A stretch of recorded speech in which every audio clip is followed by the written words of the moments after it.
দর্শক, আমরা প্রতিদিনের মতো আজকেও আপনাদের নিয়ে এসেছি খাজা খান জাহান আলী রহমাতুল্লাহের মাজারের পাশেই। এখানে দেখতে পাচ্ছেন ঠান্ডা পীর রহমাতুল্লাহের মাজার শরীফ। আমরা এর ভিতরেই আপনাদের একটু দেখানোর চেষ্টা করব। আসলে এই খাজা খান জাহান আলী মাজারের আশেপাশে যতগুলো পীর সাহেবের মাজার আছে, আপনাদের দেখিয়েছি পাগল পীরের মাজার, দেখিয়েছি আগুন পীরের মাজার, আর আজকে দেখাচ্ছি আপনাদের ঠান্ডা পীরের মাজার।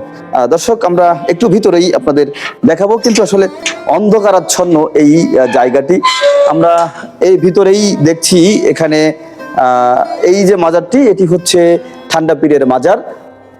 এই ঠান্ডা পীরের যে পূর্ব নাম কি এটি আসলে বলতে পারবো না, এবং তার পাশাপাশি এই পাশে একটি কবর রয়েছে এবং তার ঠিক ডান পাশে আরেকটি কবর রয়েছে। এই কবরগুলো যে আসলে কিসের সেটি আসলে আপনাদের বলতে পারবো না। যদি স্থানীয় কোনো বাসিন্দা এবং প্রবীণ লোক এখানে যদি থাকতো তাহলে আপনাদের আমরা দেখাতে পারতাম। এবং অন্যান্য মাজারের তুলনায় ঠান্ডা পীরের মাজারটি আমরা দেখছি যে ততটা কিন্তু আসলে উন্নত করেনি।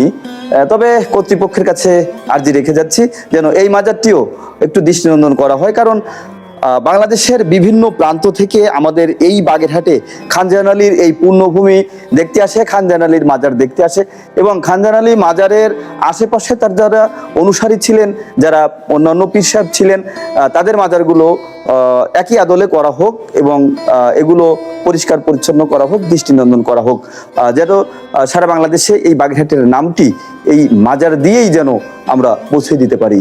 সবাইকে ধন্যবাদ জানিয়ে ঠান্ডা পীরের মাজার থেকে আমি বিদায় নিচ্ছি। রনি হাসান, বাগেরহাট ভিশন 24।